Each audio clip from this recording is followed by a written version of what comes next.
Bienvenue chez rayonrando.com. Je profite d'une petite pause pour vous présenter la popote Titan 1400 ml de MSR. Donc c'est une popote que je teste depuis quelques jours. Je ne lui trouve que des qualités. Donc elle est en titane comme son nom l'indique. Ça veut dire qu'elle est ultra légère. Donc c'est une popote de 1,4 litre, très légère, costaud et en plus ça chauffe vite. L'autre point intéressant, c'est que je la trouve très pratique. Alors côté pratique, donc on a ces poignées rétractables.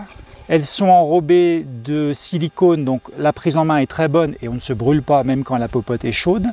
Deuxième point intéressant, on a ce couvercle qui tient bien, il ferme bien, ça veut dire qu'on optimise bien, on garde bien la chaleur, on optimise bien le temps de cuisson. C'est un couvercle qui est facile à manipuler parce qu'on a cette petite poignée en silicone. Il y a un petit trou sur le dessus, donc on peut vider l'eau des pâtes sans problème. Il y a également un bec verseur, donc là aussi très pratique pour servir.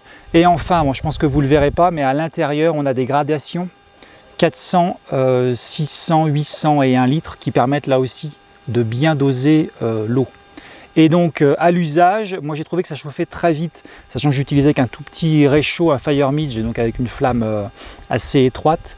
La chauffe a été vraiment rapide. Après c'est dans mon expérience, l'eau était pas très froide, mais en tout cas c'est efficace.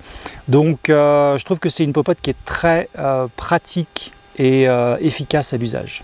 Alors dernier point pour conclure, c'est une popote donc dans laquelle on peut ranger la cartouche, une cartouche de taille moyenne. Donc là j'ai mis une petite cartouche, mais une taille moyenne rentre bien. On peut y mettre la cartouche de taille moyenne, le réchaud, l'éponge, le trépied, le couteau. Enfin on peut y ranger pas mal de choses, donc on va aussi optimiser l'espace de rangement dans le sac. Donc en résumé, c'est une popote que moi j'apprécie beaucoup. Son seul défaut finalement, c'est un prix plus élevé que l'aluminium, mais en même temps c'est un investissement qu'on ne fait qu'une seule fois. Voilà, donc vous la retrouvez sur rayonrando.com.